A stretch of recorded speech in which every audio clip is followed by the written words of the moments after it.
I'm Claire Walker, 35, 2 silver stars on my shoulders, and a scar across my ribs that still hums every time the national anthem plays. Tonight, I'm standing outside the ornate glass doors of the historic DeSoto Hotel in Savannah, Georgia, watching my breath cloud under the porch lanterns like gun smoke. The doorman scans the RSVP tablet, swipes again, then lifts one doubtful brow. "Ma'am, you're not on the guest list." The words land colder than the November drizzle. "Not on the list. This is my baby sister's wedding, and my late father's money paid for half the ballroom." Yet, there it is, in neon blue pixels. My name erased as neatly as a cipher wiped from a hard drive. A younger guard shoulders in to help. He checks my military ID, pauses at the photo, checks the screen again. "Sorry. General, computer says you don't exist." He means it politely, but the sentence slices deeper than any roadside bomb ever could. "Existence revoked by spreadsheet, welcome to the home front." I force a smile I learned at West Point, calm, strategic, full of unspent fury, but my pulse ricochets against the stiff collar of my dress uniform. I can almost hear mortar shells in the static of the hotel's lobby music. Sweat beads under the wool, though the Georgia air is brisk. Behind those doors, chandeliers, champagne, and a giant ice sculpture of a swan, mom's favorite symbol of Southern elegance. Outside me, a decorated ghost. My fingers brush the left breast pocket, where Dad's battered field compass lies heavy and warm, the brass edges softened by his thumbprints. I flick the lid. The needle trembles, then points due north straight at the ballroom. Somehow that feels like permission. Friends, if you've ever felt your own family stamp a red X across your name, smash that like button so I can see I'm not marching alone. And if you're new here, go ahead and subscribe, because what's about to go down will rewrite a dynasty, and trust me, you'll want a front row seat. Comments open. I'll be reading every single story of betrayal you care to share. I shift my weight, boots clicking on marble. The guards wait for me to turn away in shame. Instead, I lean in, voice soft enough to make the young ones swallow. "Gentlemen, the system's wrong." I tap the silver stars on my epaulettes. "This rank was issued by the United States Army. Try telling them I don't exist." They hesitate. The hierarchy of uniforms runs deep in America. But the iPad says no, and orders are orders. One radios the event coordinator. Somewhere inside, string quartet music falters, then swells again, oblivious. I glance at the tall glass panes. Through them, I glimpse my mother, Evelyn Walker, floating around in a pearl gray gown, laughing with donors to her arts charity, as though she invented oxygen. And there's Sophia, perfect hair, perfect grin, white dress swinging like a bell as she rehearses the moment she'll promise forever to Dalton Green, my former platoon commander. A pop star influencer marrying a colonel. Savannah society will dine out on it for years. They cut me out like a malignant cell. Why? Because I know too many inconvenient truths about Dad's will, about Mom's creative accounting, about the trust funds Sophia drained to purchase Instagram clout. Truth makes bad table decor. My phone pings a message from Rachel Morgan, the only person who still calls me Walker like it's a shield, not a stain. "Security camera loop is ready. Your move. General." A thumbnail shows the hotel feed, frozen on an empty hallway. Rachel never misses. I straighten. Every muscle remembers combat, remembers the moment before breaching a Taliban compound. Breath. Focus. Door. Same drill. "Tell the bride," I say. Her sister sends regards. One guard shuffles, clearly conflicted. The other squares his shoulders. "I'm afraid you'll have to leave the premises." I unclip the brass compass, hold it up so the porch light gilds the surface. My father carried this through 2 tours in Vietnam. I murmur, "He believed a compass never lies, people do." I snap the lid shut. The clack startles both men. So here's the truth: if you keep me out, you'll be escorting a general officer into the street while letting a charity embezzler toast under federal tax lights. They share a look. Ethics wrestling with paycheck.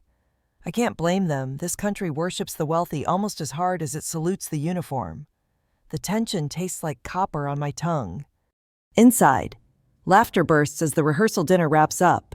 I catch Dalton's baritone through a cracked window. To family those we choose.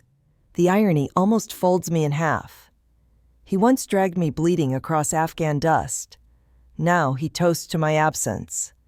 A drizzle starts again, speckling my shoulders. One droplet snakes under the collar, chilling the scar tissue, involuntarily. My mind flashes to Helmand Province, to dusk turning titanium behind the ridgeline, to the smell of cordite and burning tires the night Stonefire began. The night I became both a hero and a liability, classified into obscurity by the brass. But obscurity ends tonight. I take a slow breath, steady my hands, and open my phone, camera on, front-facing a battlefield selfie with chandeliers reflected in the glass doors. Only shoulders and medals in frame, my face hidden by the visor's shadow. TikTok.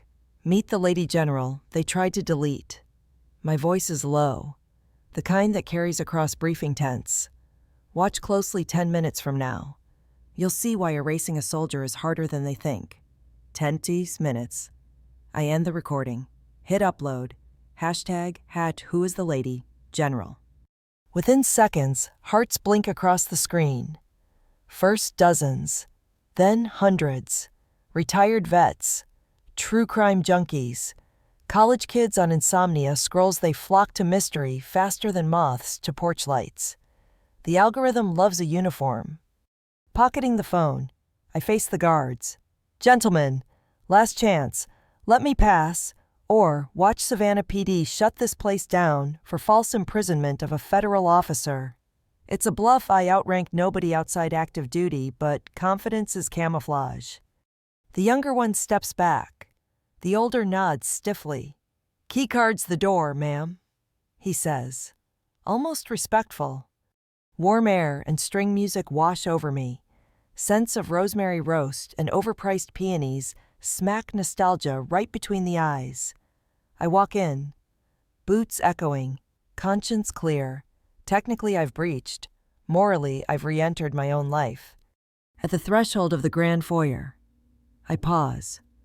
A 20-foot family portrait dominates the wall. Mom, Sophia, James, and in my place, a spray of white magnolias, blossoms instead of blood. Somehow that hurts more than the missing paycheck. A tremor ripples under my sternum, anger or anticipation. Hard to tell. I thumb the compass again. North still aims at the ballroom. At the gilded cage where my name was slaughtered.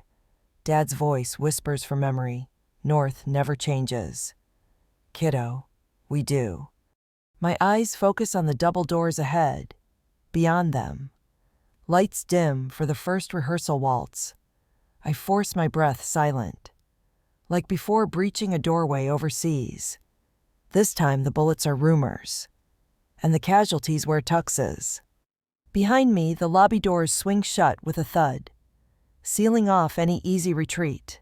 No turning back. Every step I take now is broadcast to thousands of watchers. Digital moondogs howling for truth. Sophisticated savages. All of us. I square my shoulders. Metals glinting. The musicians strike the opening chords of At Last. Etta James never sounded so ominous. 10 minutes feels both too long and not long enough. Because in exactly 9 minutes and 42 seconds, Rachel's timer counts down on my watch. The first domino will fall. Live streamed. Irreversible. And the best part, nobody in that ballroom sees the storm marching straight through their velvet rope paradise. Keep watching. Some names are too stubborn to stay buried. The foyer of the DeSoto swallows me in a rush of chandelier light and floral perfume. Velvet carpeting muffles my boots. but the weight of the uniform is impossible to hide. Guests step aside instinctively. Unsure whether to salute or gossip, a jazz trio drifts Duke Ellington across the mezzanine, while waiters weave through with silver trays molten chocolate tartlets, champagne flutes that tinkle like wind chimes. It's the kind of opulence the South polishes when it wants to forget the cost of old money. Across the room hangs the portrait my family arranged on the steps of our riverside mansion, all seersucker and smiles. In the spot where I once stood, Mother replaced me with a bouquet of white magnolias, petals painted so precisely they look like polished bone. The magnolias glow under gallery lights, proof that absence can be curated into beauty. My lungs tighten as if someone swapped the air for syrup. James appears from behind a column. Navy suit, tailored to Wall Street perfection. He's balancing two phones business in the left, family crisis in the right. When he spots me, his brows lift just high enough to acknowledge rank. "Claire, you came." His voice is a cautious handshake. "No thanks to the guest list." I tilt my head toward the security stand. Seems I'm a ghost these days. He exhales through his nose, the way he did as a kid when Mom lectured him on posture. It was smoother for the narrative. He mutters, pushing gold-rimmed glasses higher. Investors like stories without complications. I step closer, metals clinking. "I'm your sister, not a typo." His shoulders hunch. "Evelyn promised it's temporary. After the sale closes." What sale? My stomach drops. The same lurch I felt right before a Blackhawk plunged into an updraft in Helmand. James checks over each shoulder, then flicks open a banking app. He tilts the screen. Purchase agreement, Walker Estate, pending signature, buyer Fairchild Development, closing price, $6.8 million. A fresh betrayal stings hotter than sand in a wound. That house is legally mine. Technically, Dad left it to the eldest child in good standing, James says, quoting with his fingers. Mom's attorneys claim your desertion voids. I never deserted, I snap, voice slicing the music. Heads turn. I force a calm smile for the onlookers. But inside, knuckles crack, administrative erasure tidier than a firing squad. James pockets the phone, eyes glossy. I just want the family solvent. Claire, my firm's reputation. So you'll let Mom launder charity funds to sweeten the deal. His cheeks blotch crimson. Guilt looks different on people who sell numbers for a living. It's an accounting error, not a sin. Before he can answer, an event coordinator in headset neon whispers that family photos resume in 5. James pivots, retreat programmed into his Italian loafers. I inhale through clenched teeth. The scar along my ribs throbs. A Morse code of old shrapnel, steady, steady. Then the floral scent shifts honeysuckle and Chanel No. 5, a fragrance that once meant lullabies and now signals ambush. Mother glides up in satin, diamonds catching every chandelier spark. Darling, she sings, cheeks perfectly rouged. No greeting for my rank, no apology for the missing RSVP.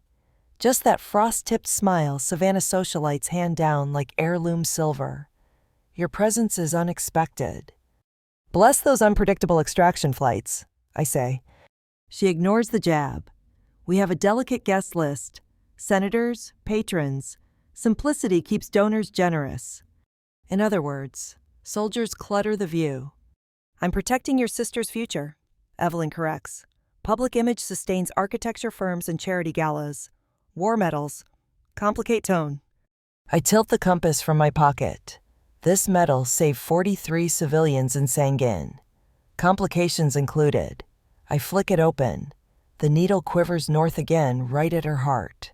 Funny thing about compasses. Mother. They refuse to spin just because it's inconvenient. Her smile falters a millimeter small. But seismic if you grew up tracking her micro-expressions. She reaches to close the compass. But I click the lid shut first. The metallic snap echoes like a gavel. Evelyn's gaze hardens pearls weaponize around her throat. Enjoy the cocktail hour, Claire, she says. Try not to overshadow Sophia. Overshadow. That's rich, considering they painted me out of the frame, before I can fire back. She's whisked away by a pair of board trustees hungry for photo ops, left in her perfumed wake. I feel grit between my molars, memory grit, Afghan dust still lodged in bone. My phone vibrates Rachel M. A live video thumbnail loads. She's in DeSoto's basement utility room.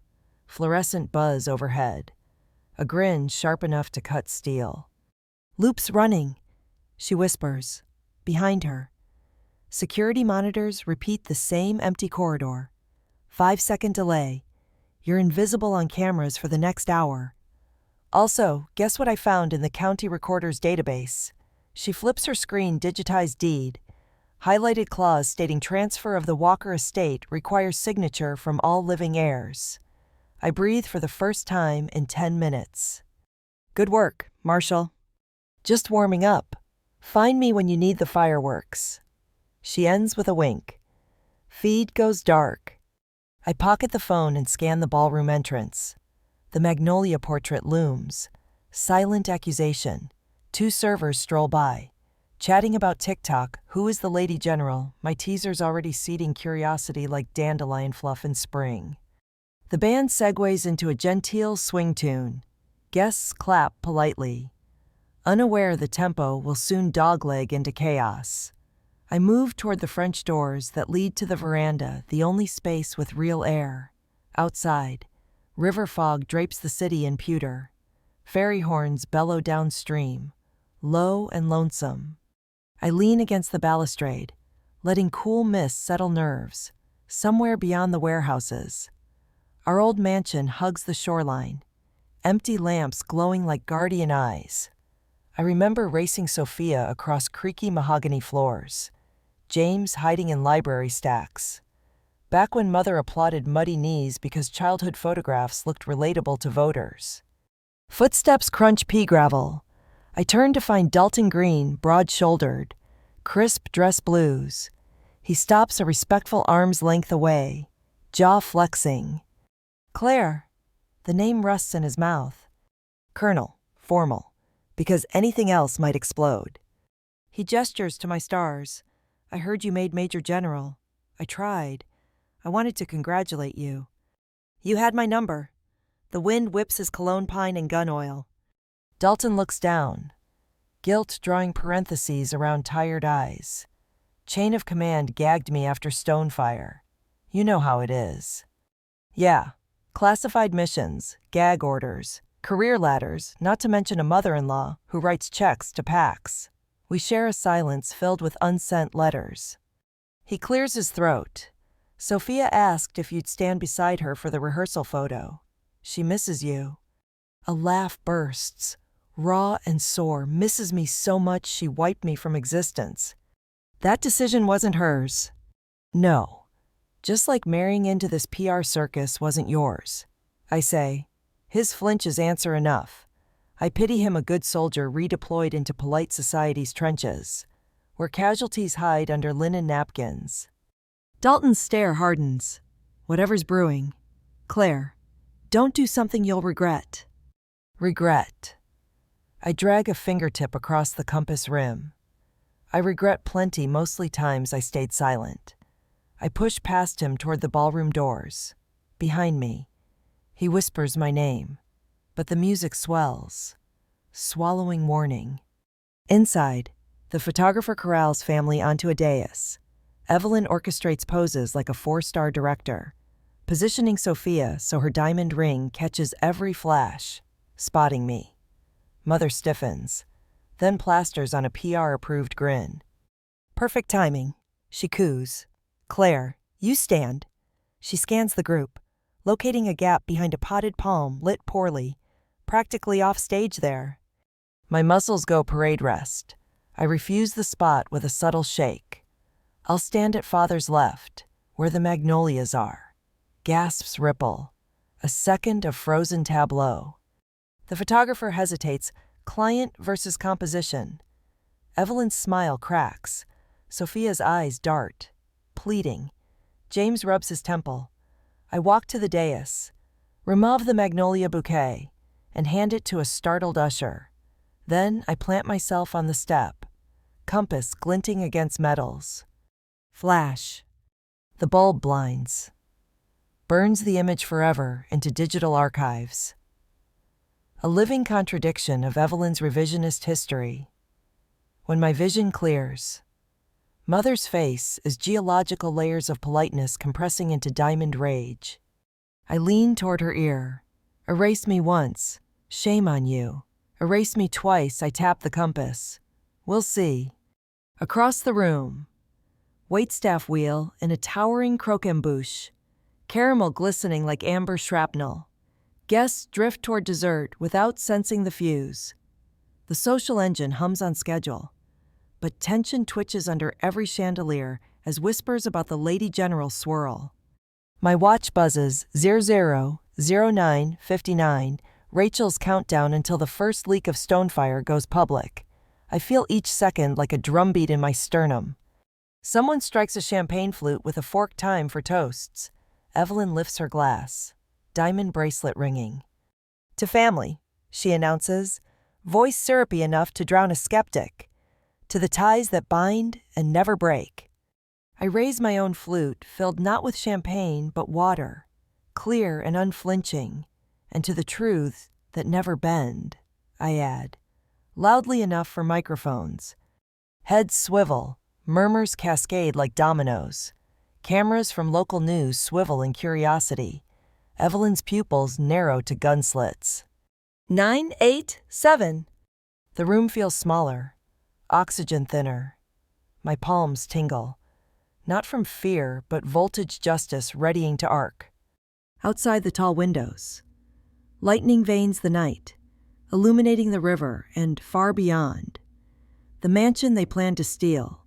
Thunder follows, shaking crystal, a storm rolling in right on schedule. 6, 5.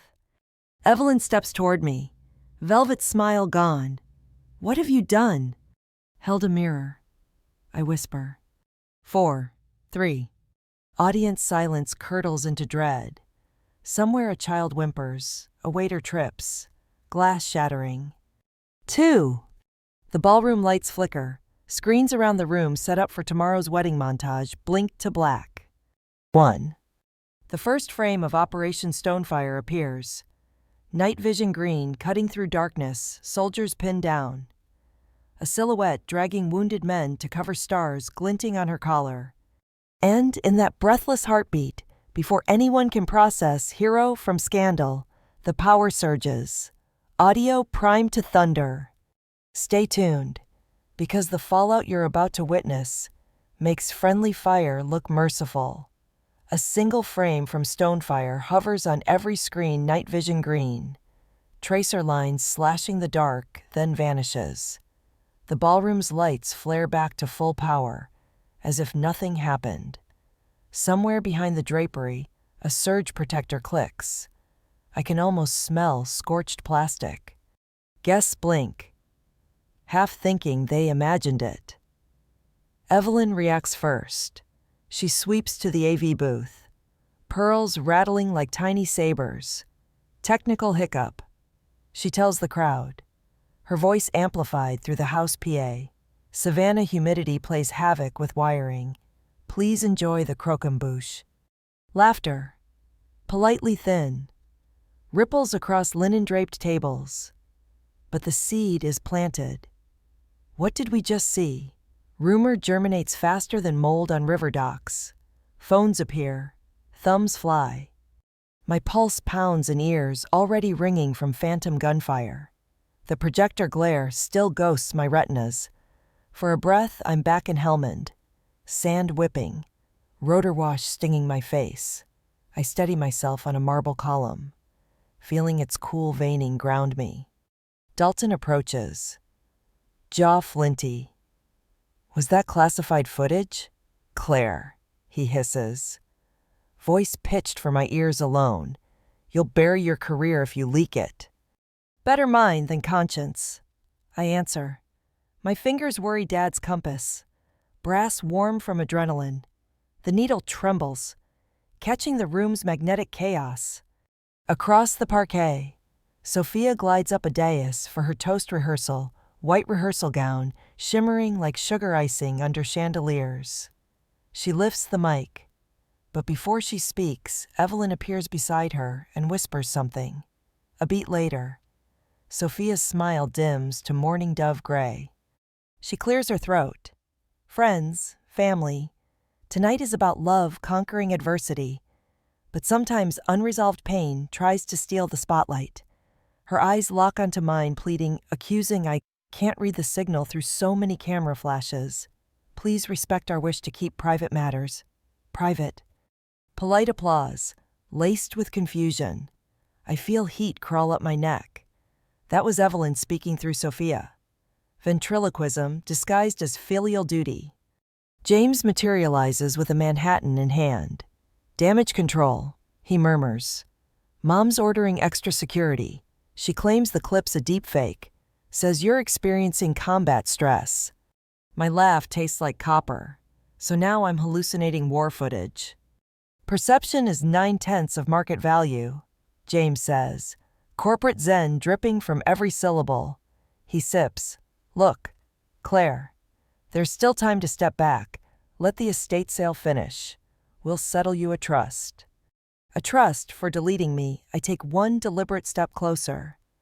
Metals clinking. I don't want hush money. I want my life. His gaze skitters away, finds sanctuary in his drink. Optics. Claire. Investors hate messy bloodlines. Behind him, 2 security guards wheel in a rolling AV rack. Fresh cables, new laptops. Evelyn's voice travels ahead of her. Replace everything. Lock inputs. No external drives. No Wi-Fi. She's fortifying the castle. Rachel's loop won't hold long against a full reboot. I thumb a text status. Instant reply. Basement compromised. Plan B, roof antenna need 20 minutes. 20 minutes feels like an IED timer, ticking under the dance floor. I weave toward the veranda again, lungs scraping for cooler air. Wind has picked up. Storm clouds bruise the sky. Thunder grumbling like distant artillery. River mist flees inland, wrapping the hotel facade in battlefield haze. From this angle, I see reflections in the ballroom glass, guests checking Twitter. Lady General spiking. Some posts already speculating about war crimes. Others calling me a patriot silenced. America loves its binary heroes and villains. Nuance is bad for engagement. I scroll my own feed. A blue-check defense analyst has tweeted if that clip is real. Someone at the Pentagon has explaining to do.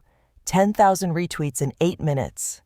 The genie's ankle is already out of the bottle. Soon the rest will follow. My fingers tremble not from fear, but from the electric thrill of momentum shifting. Yet the tremor awakens spectral pains the night I dragged Private Mendoza across a kill zone. Bullets howling like angry bees. In the video.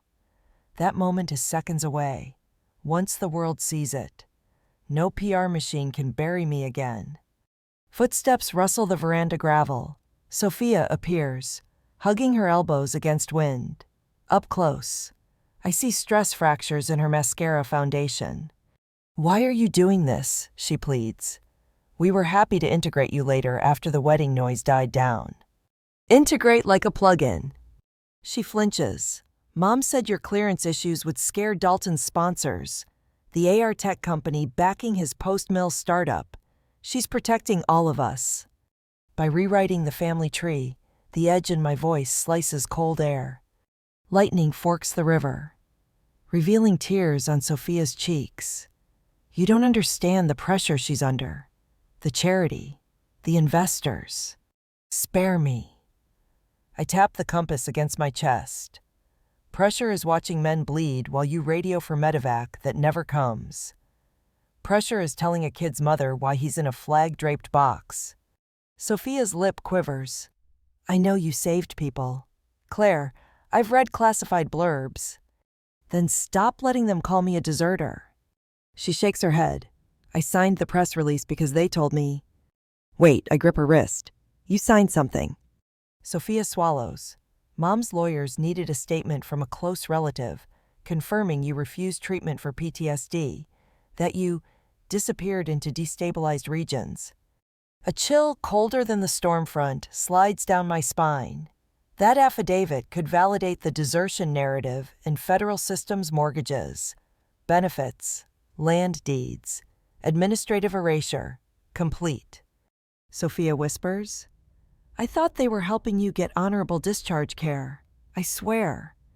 A crack inside me widens, equal parts hurt and molten fury. Yet grief softens my grip.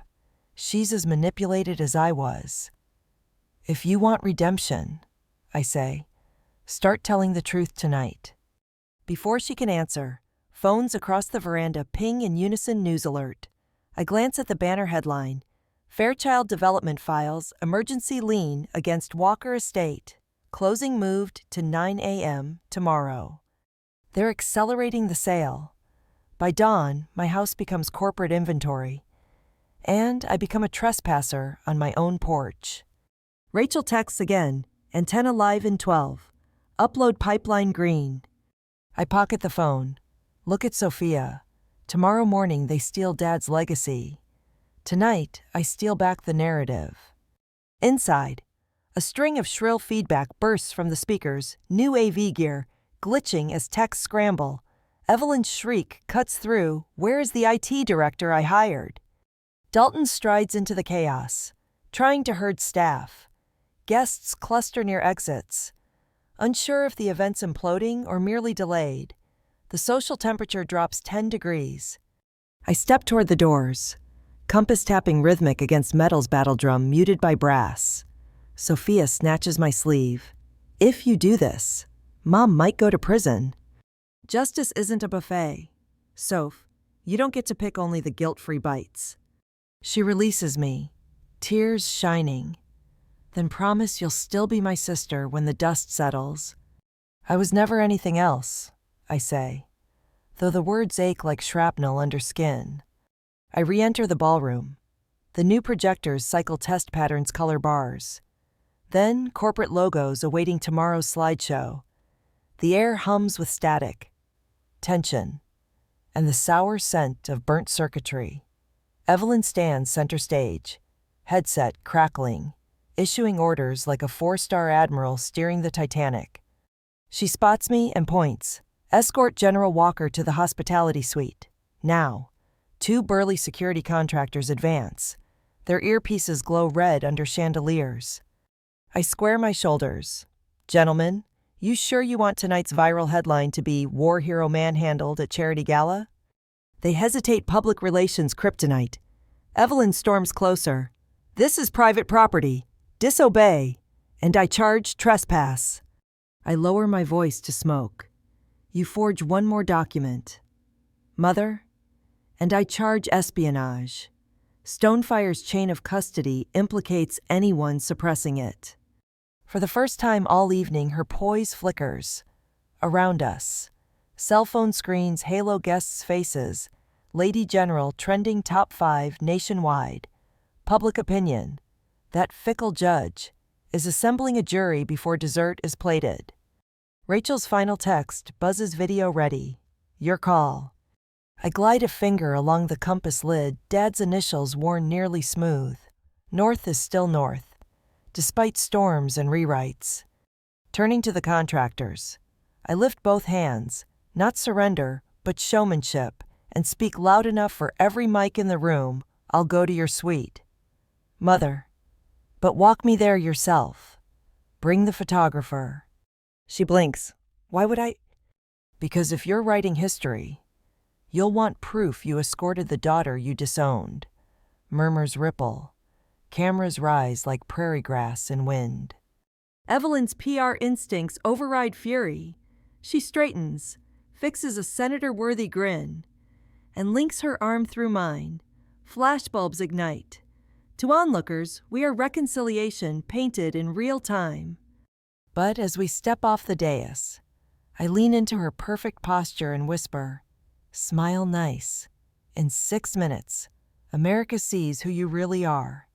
Thunder rattles the windows so hard, crystal chandeliers chime in fear. Power flickers once more. Backup generators kick. The countdown in my head tolls like a church bell. 6, 5. And that's when the first FBI field office number pops up on Evelyn's phone, lighting her clutch like a warning flare. She stares at the screen, face draining. I squeeze her arm gently. Answer it. Mom, the storm has questions. Evelyn's phone keeps vibrating against my arm like a trapped dragonfly. FBI, IRS, unknown, D-key numbers that make her French manicured fingers tremble. We glide through the corridor toward the hospitality suite. Cameras firing, guests whispering they've never seen a Walker woman sweat. Her perfume, usually magnolia sweet, now carries a sharp tang of panic, smells like ozone before the lightning strike. Inside the suite, really a gilded holding pen for VIP meltdowns, she releases me and slams the door on our escort. Brocade walls swallow the harp music leaking from the ballroom. Thunder rolls overhead. Chandeliers twitch. Evelyn spins on stilettos, silencing the room with one look. Even Dalton, who followed to mediate, shifts his weight like a second-year cadet called to the carpet. "What have you unleashed?" she hisses. "A truth serum," I answer, unclipping Dad's compass and setting it on the coffee table between us. The brass catches a pulse of lightning. Flares gold. North stays north, even when maps lie. Dalton studies the compass. Throat working. Claire, federal agents are calling because a classified clip just pinged their servers. They think we're all sitting on stolen data. We are, I say, and by dawn the rest will broadcast. Rachel has the antenna on the roof. Stonefire goes public whether you approve or not. Evelyn's laugh is brittle glass. You'd burn your own metals. Better to melt brass than mortgage honor. She paces, heels punching the carpet. You don't understand boardrooms. Scandal kills funding. The charity is a shell company washing developer money. I finish. IRS knows. They froze your accounts 10 minutes ago. Tell me again about boardrooms. Her jaw locks. She switches tactics. Softer. Sweetheart. Think of Sophia. Her wedding. I am. I slide a printed affidavit from my breast pocket. Sophia Walker attests Major General Claire Walker refused treatment for PTSD and is... I toss it onto the table. She signed this under your direction. You forged a medical storyline to void Dad's will. Dalton picks up the paper, eyes widening. Evelyn, this is criminal. Her gaze darts to the door. Measure of escape routes. Storm wind rattles the windows. The chandelier creaks like an old ship's mast. Somewhere outside, sirens wail distant, but closing in. I lean forward, voice low. The storm you curated for 10 years, it just made landfall, but I can negotiate the eye wall if you meet my terms. She stops pacing. Terms. Call Fairchild Development. Cancel tomorrow's closing. Issue a public statement. Major General Claire Walker is rightful owner of the estate. Honorable record intact. Then resign from Savannah Art Society and cooperate with investigators. You want me to fall on my sword? She breathes. No, you'll still be standing. Just not on my neck. For the first time, I see fear uncloaked a woman raised to treat reputation like oxygen, now choking on reputation's vacuum. Dalton removes his service cap, rubs his brow. Evelyn, the military's inspector general will ask why you doctored records. Better to control the narrative while you still can. Evelyn's shoulders sag. A porcelain doll fissuring. If I do this, the Walker name gets a chance to rebuild. I cut in. Lies dissolve eventually. Concrete truths last. I tap the compass. Your choice, magnetic north or PR spin. She sighs, reaches for her phone, hesitates. Old reflex salvage dignity first. I need privacy. Dalton shakes his head. Not this time. Transparency is the new power suit. He steps aside but doesn't leave. Evelyn dials with shaking nails. On speaker. Fairchild's counsel answers. She clears her throat, voice wobbling like an untuned violin. This is Evelyn Walker. Effective immediately. We're withdrawing from the sale. The counsel interrupts, panic in his tone. Their loan syndicate hinged on tomorrow's deed. Evelyn repeats the withdrawal, then clicks off, chest heaving. She turns to me, satisfied. Halfway, I hand her a prepared statement on Walker Estate letterhead. Courtesy of Rachel's speedy graphics, she skims it, admits my service, retracts the PTSD fabrication, pledges full cooperation with federal inquiry. At the bottom, signed, Evelyn Carter Walker. I slide a fountain pen across the table. She stares at it as though it's a live grenade. Lightning flashes. Thunder hammers right after close now. Finally, she signs, the nib carving shaky loops. Dalton exhales. Rain assaults the windows. Indoor lights flutter. I text Rachel greenlight. Upload in 5. Her reply, copy. Storm signal boosts bandwidth perfect. Evelyn hands back the paper, eyes glassy. You've won, she whispers. This isn't war, I say, folding the statement. It's triage. A crack splits the air transformer blown on the street. The suite plunges into darkness. Emergency lights blinking red. In that pulse of crimson, Evelyn's face looks carved from clay, all color leached. The hotel's generator whirs, but circuits struggle under storm surge. Dalton steps to the window, power lines down, streets flooding. He pulls his phone, no bars, cell towers overloaded. Good. Viral videos love dramatic weather. A knock pounds the locked door, James's voice muffled. Urgent. Mom Claire FBI liaison just arrived downstairs with Marshall's news crews too. Evelyn wobbles. Dalton opens the door. James slips in, drenched from sprinting through rain. He clutches an email on his tablet, federal tax court injunction, freezing Savannah, arts assets. His tie hangs askew. He spots the signed statement. Is this real? Evelyn nods once. Tears gathering. James's mouth opens. Shuts, accountant calculations short-circuited. Okay, he says on exhale. Then we salvage what's left. I slip the document into a waterproof folder. Secure it inside my uniform. Compass back in pocket. Metal heartbeat steady. Time to broadcast. We exit into a hallway lit by red strobes. Guests mill like refugees from a cruise ship. Gowns clinging damp where rain sneaked in.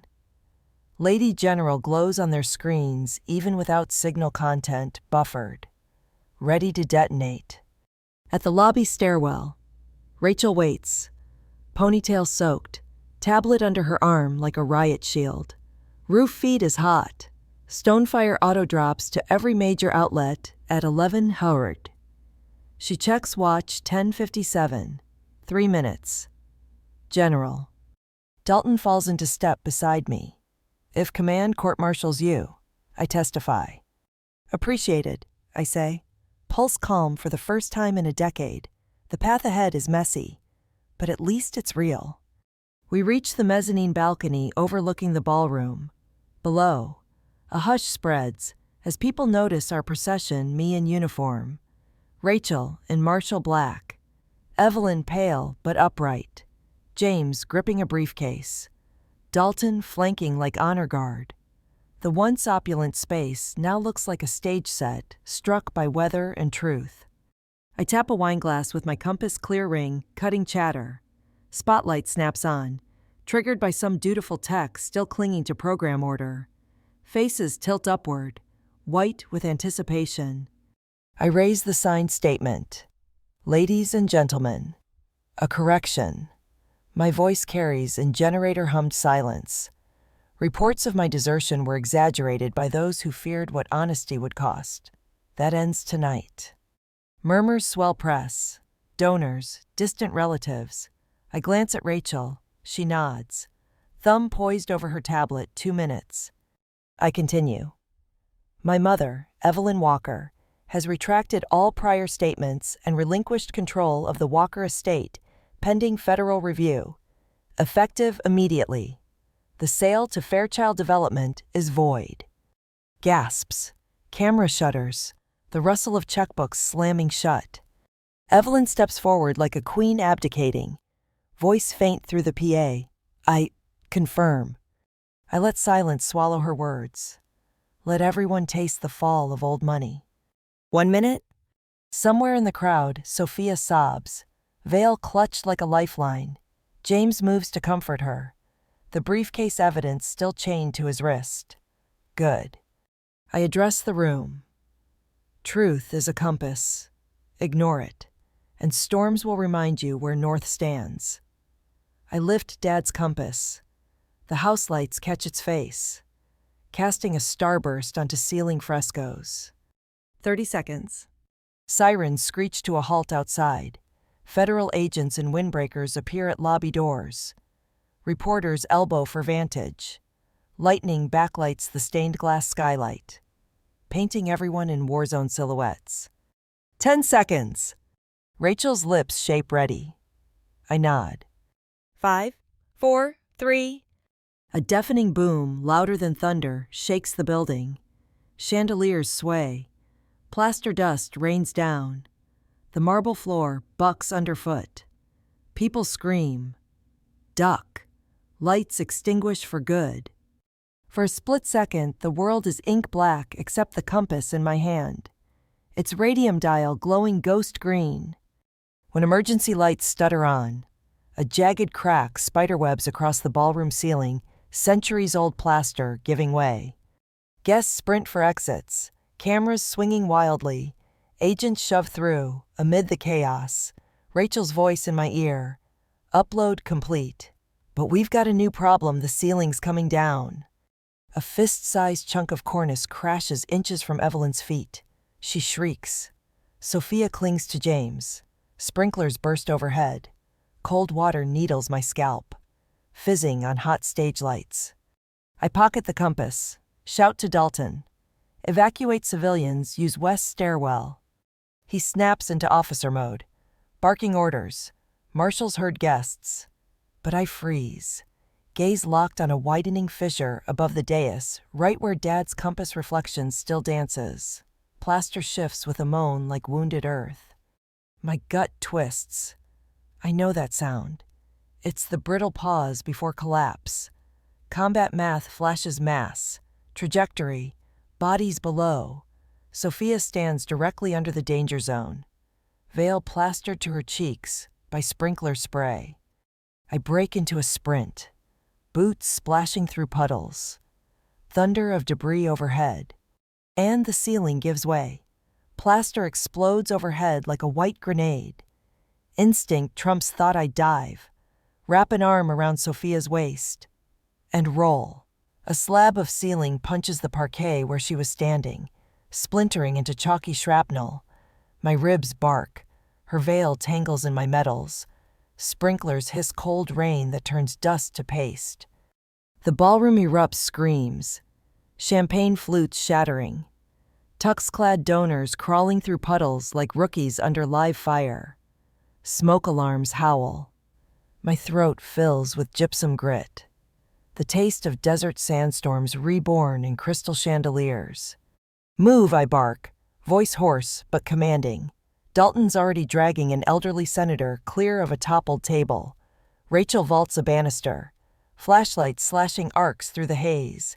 Sirens outside crescendo. Blue strobes stain the stained glass windows. I haul Sophia to her feet. Her eyes are saucers, gowns soaked. But she's breathing. You okay? She nods, then winces ankle twisted. I sling her arm over my shoulder. Dad's compass thumps against my chest, its radium dial glowing ghost green in the smoky gloom. Another crack, an iron chandelier groans, bolts shearing. I whistle. 2 short blasts, the army taut for imminent collapse.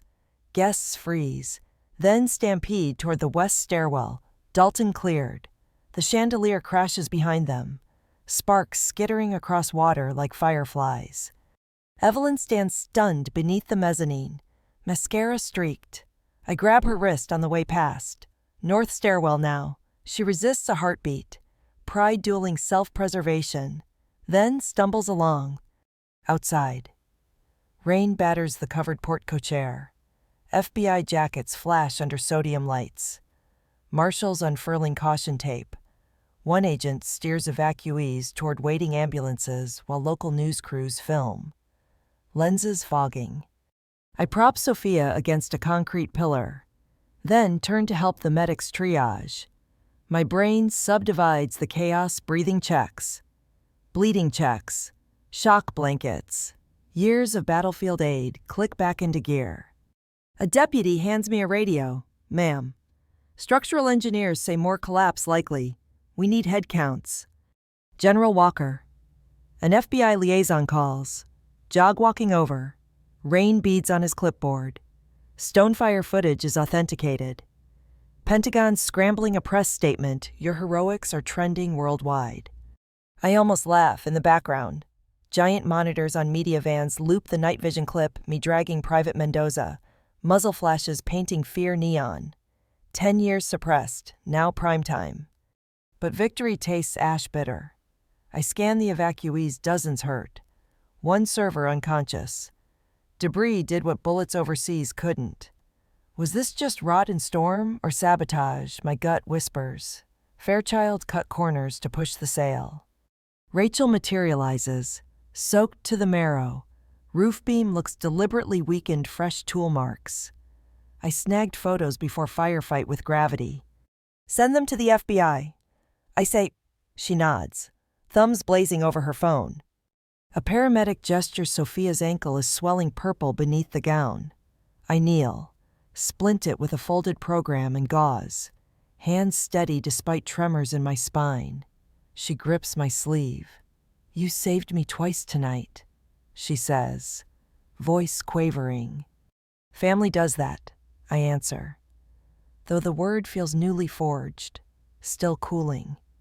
Flashbulbs ignite, reporters swarm. One yells, General Walker, how does it feel to expose corruption and still rescue your family?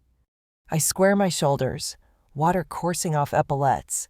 Feels like the job's only half done. Behind the cameras, Evelyn sways, blanket around her shoulders. An agent approaches. She signs papers. The cooperation agreement I forced. She meets my eyes. Something like resignation folding her features. For once. No script, just silence. Dalton strides over, rain dripping from his cover. Fire chief cleared interior search. We've got 2 missing, the AV tech and a custodian. I nod, old reflex fires. I'm going back in. Claire, building's unstable, he warns. Those people are breathing. That's enough. I fix him with the look that once ordered gunships. He huffs, then slings an axe. I'm on your 6. We re-enter through the service corridor, ankle-deep water. Smoke alarm strobe. Compass out. I navigate by its glow north toward the utility hall, where the custodian's closet sits. We find him pinned under a fallen duct. Dalton levers debris. I drag the man free. Pulse weak but present. We hand him to firemen at the loading dock. One down. The AV tech is last seen near the breaker room beneath the dais. As we descend a stairwell, wood groans like an old barn in wind. My lungs burn. Memories of bunker fumes claw my throat. Breaker room door is warped. Dalton shoulders it. Inside. The tech crouches, blood on his temple. Clutching a cable spool. Relief floods his face.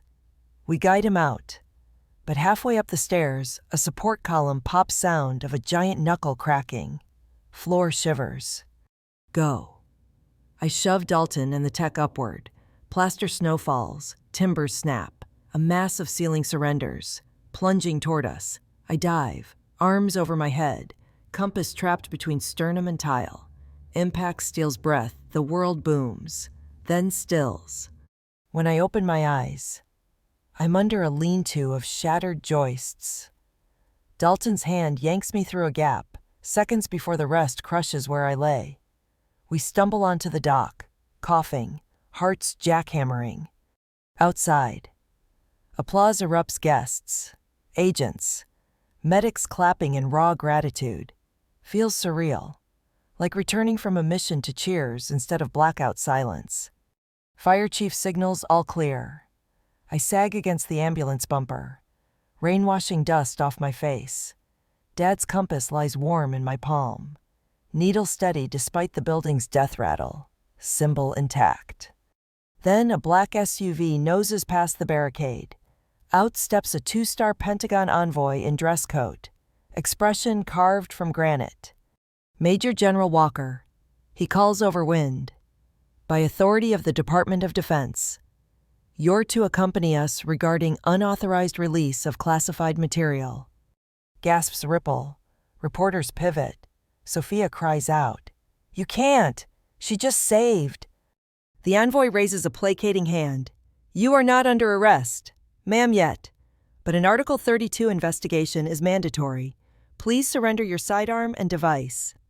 Rachel strides forward. Sir, if I may? He cuts her off. Marshal Morgan, your involvement is noted in our brief. Dalton whispers, this could get ugly. I exhale, salty with rain and exhaustion. Revenge always carries recoil. I trained for it. I draw the compass chain over my neck. Offer the envoy my phone. I'll answer every question as long as these civilians receive full protection against retaliation. The envoy nods reluctantly. We'll arrange witness safeguards. As he guides me toward the SUV, cameras strobe lightning bright. I glance back Evelyn clutching Sophia. James holding paperwork like a shield. Rachel filming everything. Dalton standing sentinel. Compass thumps my sternum one more time. North is still north, but the road there runs through military tribunals and public opinion freeways. I step into the vehicle. Door thuds shut. Ceiling wet chaos outside. Engine idles. Tires crunch debris. And from inside my pocket, the compass needle jerks suddenly spinning, like some unseen force just flipped magnetic poles. I stare, pulse spiking. If north no longer points home, what fresh recalibration waits on the horizon? Buckle up, folks, the storm isn't done shifting the map. Rain drums steady syncopation on the armored glass as the SUV pulls out. Wipers slapping like a metronome set too fast. Inside, the overhead courtesy light flickers a firefly in a jar, casting my reflection across the opposite window, dress uniform torn. Plaster in my hair, eyes wired awake. Across from me sits Brigadier General Sloan, Pentagon envoy, posture crisp enough to slice paper. Between us, an aide cradles a signal jammer briefcase, the culprit turning Dad's compass wild. Every pass of its antenna sends the needle skittering like a trapped swallow. Sloan speaks first. General Walker, this ride is off record until we reach Hunter Army Airfield. Article 32 will convene at 0700. My ribs ache, but I keep voice even. Copy. Any casualties inside? 1 concussion. No fatalities. Thanks to your initiative. He toggles a tablet, real-time feeds of Hatter Stonefire, saturating every network. Public loves you right now. That can change. Aides call that a threat. Soldiers hear it as terrain assessment. I nod. Terrain noted. Across town, 11:34 p.m. Camera lights still strobe the DeSoto ruins. Rachel live streams. Badge glinting. Breaking structural engineer confirms fresh cuts on load-bearing beams sabotage. Folks, Fairchild development under criminal probe. Viewers surge past 500,000. Comments scroll a blur of flag emojis and justice memes. Dalton. Uniform drenched. Faces microphones. General Walker risked lives to pull survivors out. Any court that calls that misconduct can answer to us in uniform. Behind him, a line of veterans from privates to colonels form a silent phalanx.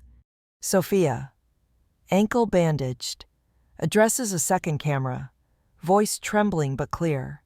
I signed a false affidavit against my sister. Mom coerced me. Tonight, Claire saved me anyway. That is honor. She hands reporters a flash drive of Fairchild's internal emails Rachel hacked moments earlier, evidence of the rushed sale and building shortcuts. The internet does what the internet does, flips guilty until viral into folk hero status. By midnight, #Compass never lies trends worldwide. Etsy floods with glow-in-the-dark Compass keychains. Hunter Airfield, 12:07 a.m. The SUV gates through concrete barriers. Floodlights paint the tarmac bluish. Chinooks brood like giant beetles. I'm escorted into a debrief room that smells of stale coffee and classified ink. 2 JAG officers, Captain Reyes and Major Harlow, wait with yellow legal pads. Sloan closes the door. Static hiss of jammer ceases. My compass needle rights itself. Steady north again. Small mercy. Reyes begins. Ma'am, unauthorized release of TS/SCI carries prison. Why breach? I slide the waterproof folder across the table, Evelyn's signed confession. Photos of sabotaged beams. Stonefire's declassification request I filed 9 months ago lost in bureaucratic purgatory. They erased me on paper. Paper is the system's blood. If it runs toxic, you cut and let truth clot. Harlow leafs pages. Brow creasing. Chain of custody shows you accessed the file legally. Flagged it for historical recognition under the Stolen Valor Reform Act. That's unusual foresight. Experience teaches contingency, I say, remembering dust storms where medevacs never came. I carried that flash drive like body armor. A knock. Colonel Whitaker from Army Public Affairs sticks his head in, cheeks flushed. Sir? Ma'am, President's social team wants a comment. She's hailing the clip as unfiltered American courage. He pauses. Odd. Approval rating spiked 4 points in 30 minutes. Sloan exhales through his nose, strategy recalibrating. Seems the court of public opinion issued its verdict. But official wheels still grind. He flips to me. Help us help you. Walker, did you direct the leak to damage Fairchild? Yes or no? My gaze meets his. I directed the leak to stop institutional gaslighting. Collateral damage chose itself. Silence. Ceiling fan ticks like artillery timer. Then Sloan leans back. We'll recommend dismissal of charges. Pending final classification review. You'll remain on temporary leave. Relief is a soft-edge blade. It eases pressure, yet reminds you skin is thin. I salute. Pain flaring down, cracked rib cartilage. Savannah, 2:15 a.m., release papers in hand. I exit the HQ to a wall of reporters held behind Jersey barriers. Rains downgraded to mist, sirens distant. Rachel waits by her Jeep. Dalton beside her. Both steaming coffee breath. Brass cut you loose, she asks. For now. I glance at the compass needle rock solid. North realigned. Rachel grins. Good, because big twist inbound. IRS forensic audit shows millions diverted from Mom's charity into a shell company, owned by Fairchild's CEO and ready 2 state senators. Dalton mutters. That'll play well at sunrise hearings. I rub the scar on my ribs. Justice is messy, but momentum is ours. We drive toward the river mansion, my house, lights glowing vacant ahead. Fog curls over the driveway like spilled milk. James waits under the portico, briefcase still chained to wrist. Inside, hardwood floors echo decades of family footsteps. I breathe cedar and distant fireplace smoke, home. But changed. James unlocks the case, spills documents across the dining table ledgers. Trust schedules. Deed amendments forged in my absence. His eyes water. I kept quiet too long. Teach me how to fix numbers without lying. We start by writing new ones, I answer, clicking on a brass lamp. Compass haloing maps of the property.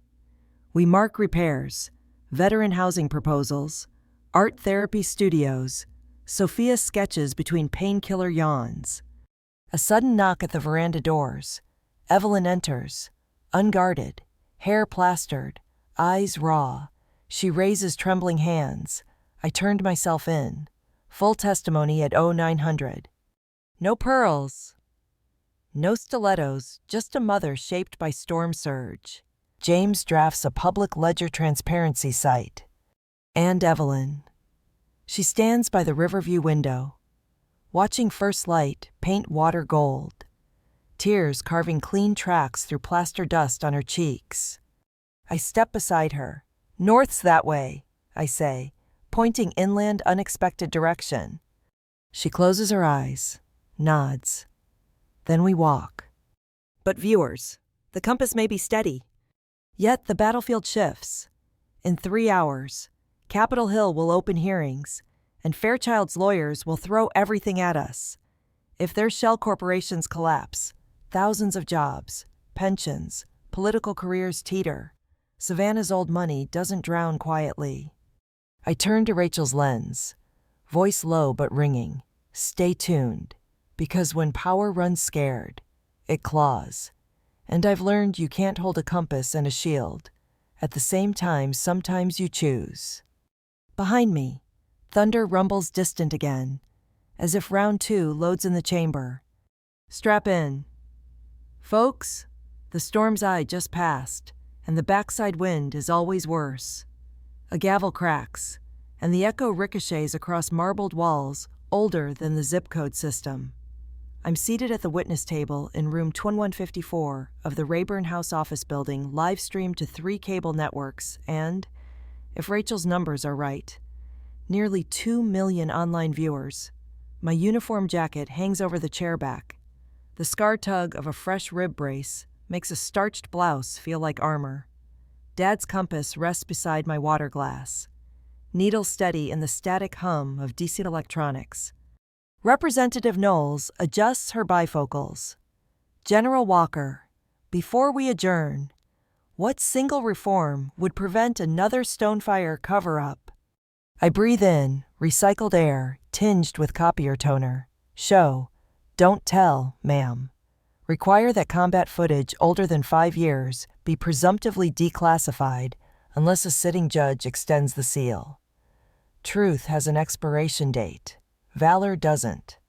A low murmur ripples through the audience. Gold Star parents, veteran advocates, 2 analysts from the Pentagon scribbling like mad. On the dais, Fairchild Development's ex-CEO dabs sweat while his counsel whispers about securities fraud. Evelyn sits 3 rows back, pearl necklace absent, court-ordered bracelet hidden by a cardigan sleeve. She meets my gaze, offers a small nod, half apology, half resolve. North is north. Hook the chairwoman bangs the gavel once more. Hearing adjourned. Outside Capitol steps, 1:42 p.m. Humidity slaps harder than Georgia ever did. Press packs swarm, their questions overlapping like cicadas. I raise a hand, traffic cop calm, and deliver the final twist they've been craving. Fairchild's liens are void. The Walker estate will become a nonprofit retreat for at-risk veterans and local teens. Classes start next fall. We call it Compass House because direction is more valuable than donation plaques. Flashbulbs pop. Someone yells, "How's Mom paying restitution?" I glance at Evelyn, who steps to the mic. "I auctioned my jewelry," she says, voice fragile but clear. Turns out diamonds look better funding art studios than gathering dust in a safe. The press devours the irony. Redemption arcs sell ad slots. Batkong resolved. Hangdong continues. Yet conflict lingers. Internet hot takes argue whether my whistleblowing violates the Espionage Act. Social media is a carousel. Today's hero is tomorrow's headline filler. Evening Savannah waterfront. Golden hour. I trade the starched blouse for jeans, compass dangling on its chain. The mansion's veranda boards creak beneath fresh varnish. Sophia limps out, sketchbook tucked under her arm, air smelling of sawdust and river brine. Dining hall blueprints, she says. Flipping pages, vaulted ceilings repurposed from the hurricane-battered ballroom beams. Reuse trauma. Don't landfill it. A gull cries overhead. James calls from the driveway, directing volunteers who unload donated cots. Dalton, now on medical retirement leave, jokes with a group of ROTC cadets installing flagpoles. Rachel balances on a ladder, mounting Wi-Fi repeaters, the same woman who once looped hotel cameras. I retreat to Dad's old fishing dock. Wooden slats glowing amber, compass in palm. I flick the lid. The needle quivers, then snaps true toward the house lighted by string bulbs. My ribs throb, but the ache is purposeful, a suture, not a scar. I kneel, wedge the compass into a carved niche on the dock, piling sealed behind a clear resin plate Sophia said earlier. A plaque reads, North Never Lies, Founder's Stone, 2025. The compass is no longer mine. It's everybody's who steps onto this platform wondering where to go next. Water lapse. Rhythmic as breath.